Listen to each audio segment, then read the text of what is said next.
I'm feeling really glorilla today. Hey.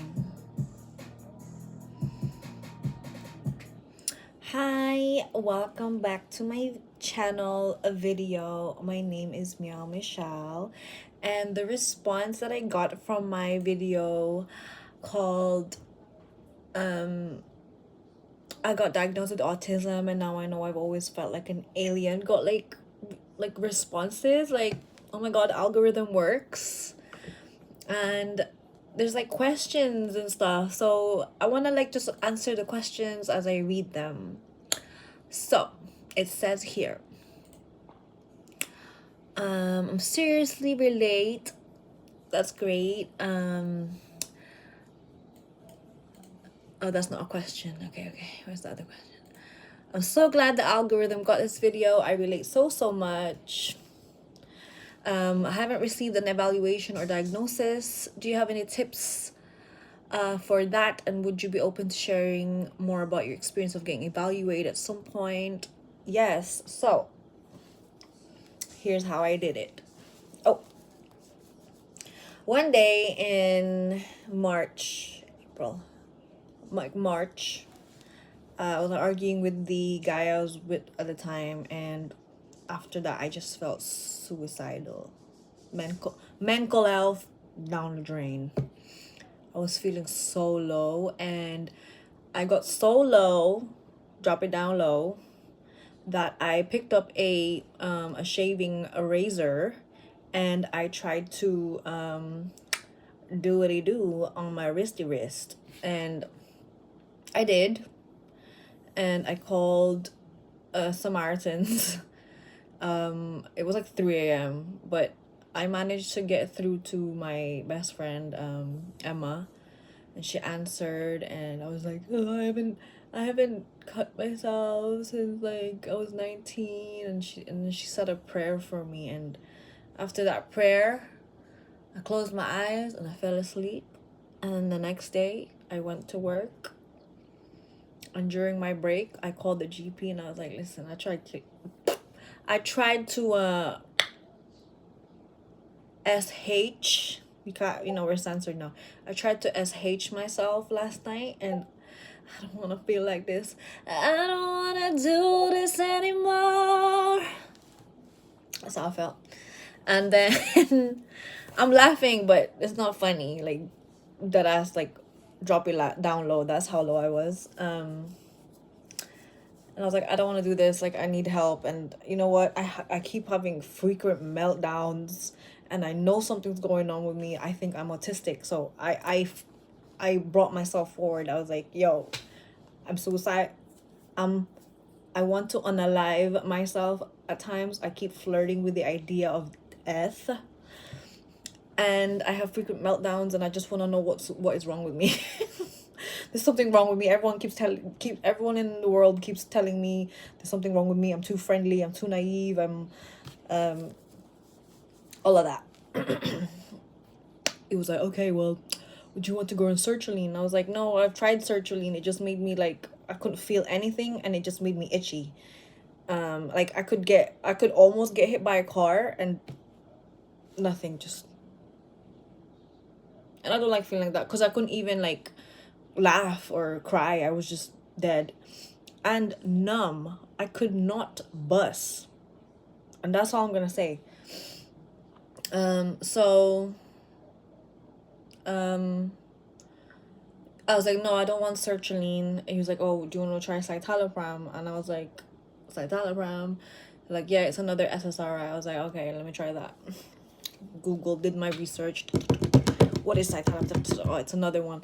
And I was like, okay, if I go numb again, I don't like it. But I tried it out, and then he also referred me to a autism diagnosis place called Axia. It's located in Chester.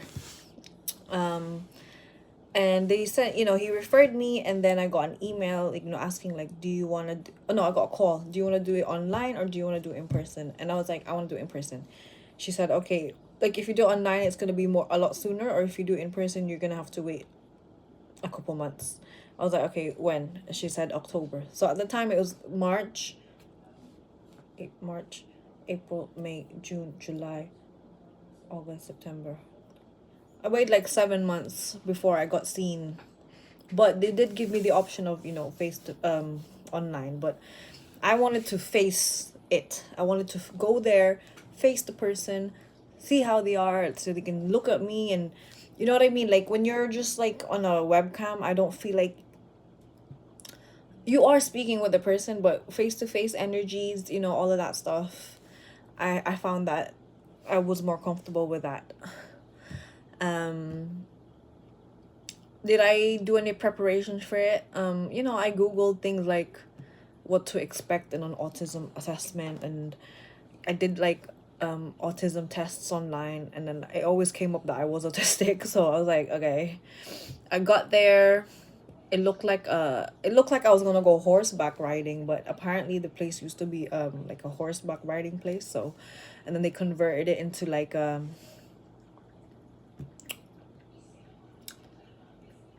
stable, for autism assessment diagnoses, something like that. Um, and yeah, that was really cool. I got there.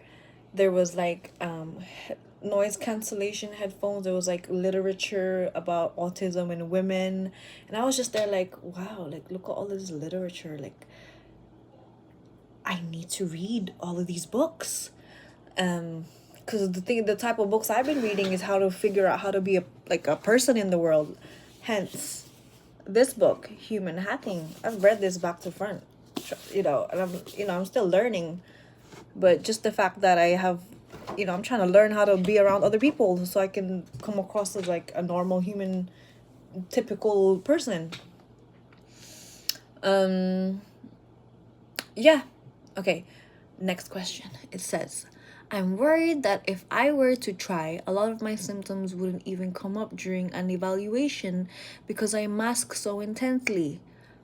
Do you have any tips for that? Well, if you are an autistic person and you suspect that you are, a neurotypical person wouldn't think that. They'd just be like, yeah, I'm normal. Like, if you have an inkling that you're a bit different and like you're wired differently, like it doesn't matter if you try mask, you are just different and people pick up on that.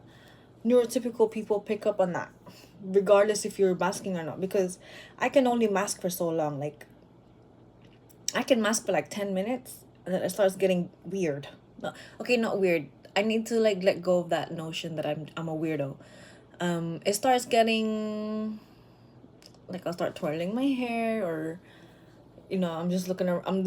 My eyes are dotting about because I'm trying to figure out like, okay, like is this like I'm trying hard to appear normal to people, and that's what causes me anxiety and stuff, because at some point I'm so tired, I just want to lock myself in a room, in the dark. But yeah, the diagnostic the diagnostician is someone that you don't have to mask around because they know what they're looking for. They have a DSM-5 diagnostic checklist that they're looking and assessing you for, with the questions and the questionnaire that you do before you even get there. So with regards to your symptom not showing, honey, you're not fooling anyone, especially at a autism assessment place that has qualified psychologists and diagnosticians that study for years for this. So don't you worry about fooling nobody. You're not fooling nobody here. Be your most authentic self. So yes.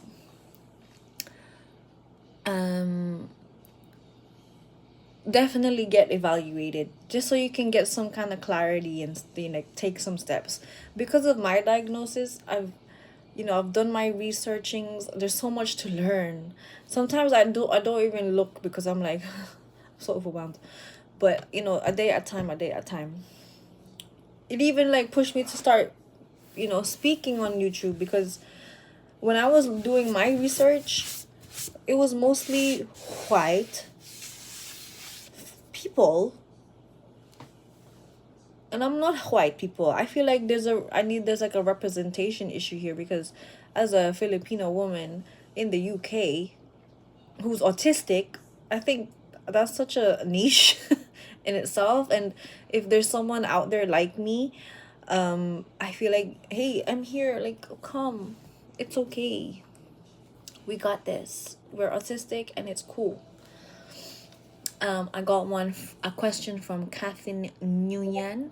She said, "Oh my God, girl, I relate to you so much. I feel like we've lived the same exact experiences, from having Southeast Asian cultural background to being a people pleaser to reading about possible mental health issues, especially BPD." Yes, because I was like, oh my God, I got BPD.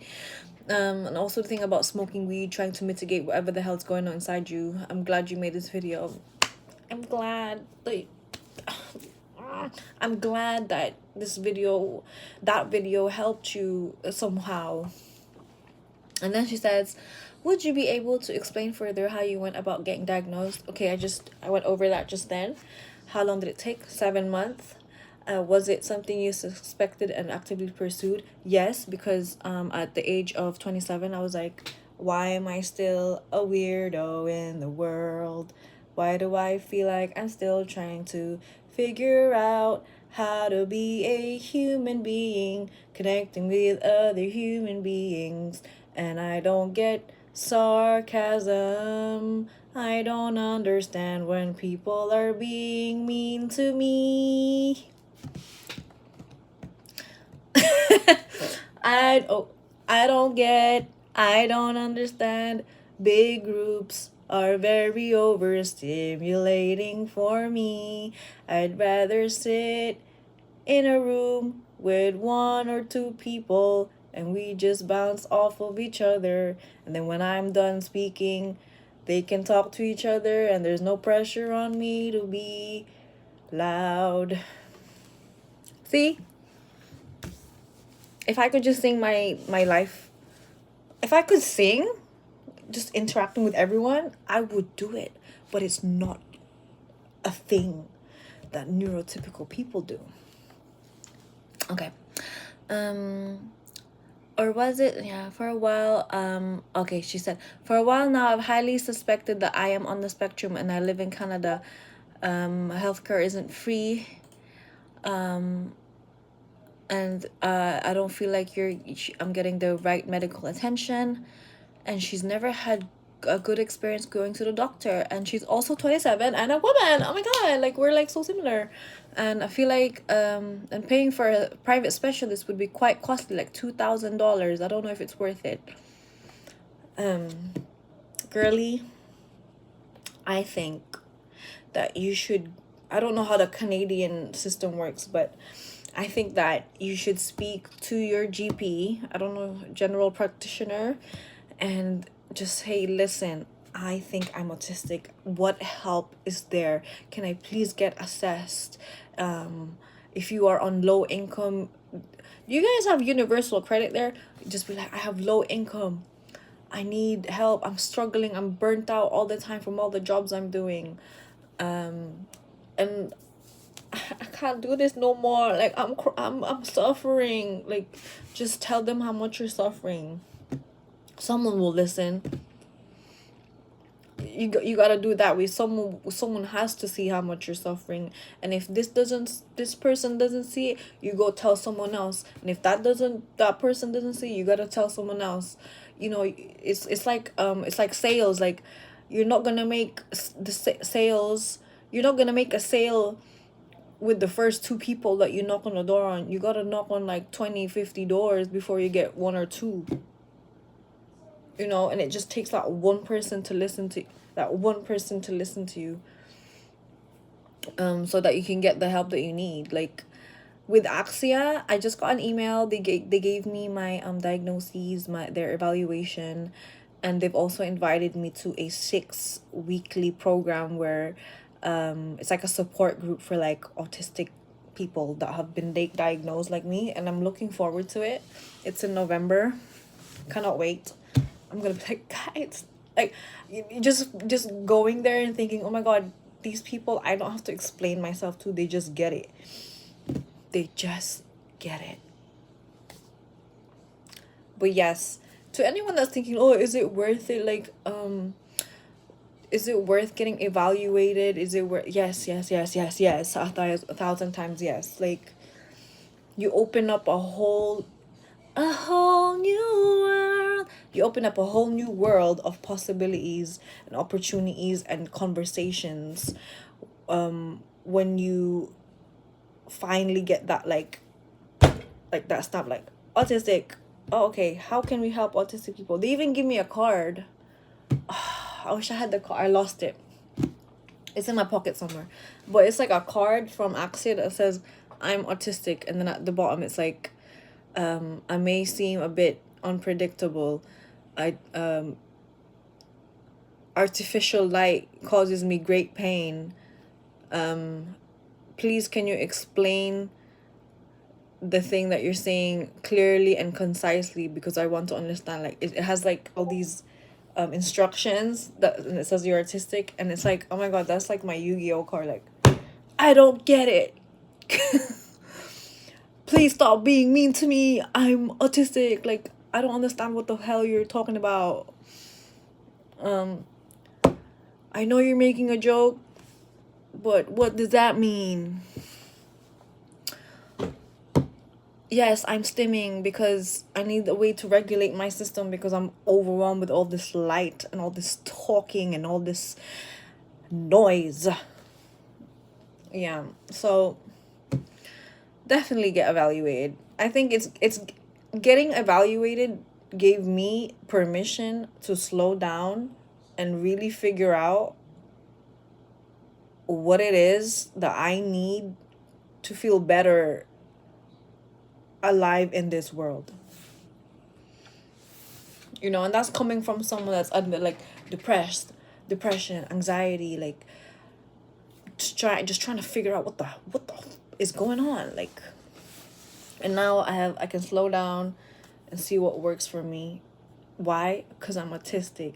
Please don't put the same pressure you would put onto a neurotypical people that likes to what's the word? That likes to abide by societal constructs, because my brain cannot. As a theory, okay, I see that as a theory, but in practice, I cannot. It does not compute in my system. I need a bit more time to figure that out. Okay? If I read a book, I need to have the book and the audio, because I need it to ground me and focus me. So can you imagine being told, oh, in order to be successful in this world, you have to have all this and this and this and this. I just want to be wrapped up in a weighted blanket with my cat. And that's him there. That's Fraser. Fraser-Roni, I love you. Yes. Wow, this video is like over 15 minutes. So, to summarize, is it worth it? Yes. Can you work it? Yes. Can you put your thing down, flip it, and reverse it? Yes, because now you know what playing field you're working with. Defo, reach out to your general practitioners, tell them your concerns, and do your research, and come armed with the knowledge that you need in order to get evaluated and get your diagnosis. I hope this video helps. If anyone has any more questions, just send me a comment. I do read them, and it means so much to me that there's people like me in the world and they were confused too, and now I'm able to like provide some kind of insight into what it is, because when I was going through it, I didn't know what the fuck was going on. I did not know.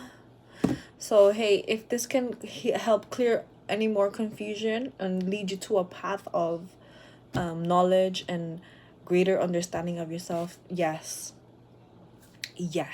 I support you, and you are loved, and it's okay. You're autistic, and it's cool, and you're gonna be fine. Okay, see you later. See you in the next video. Bye.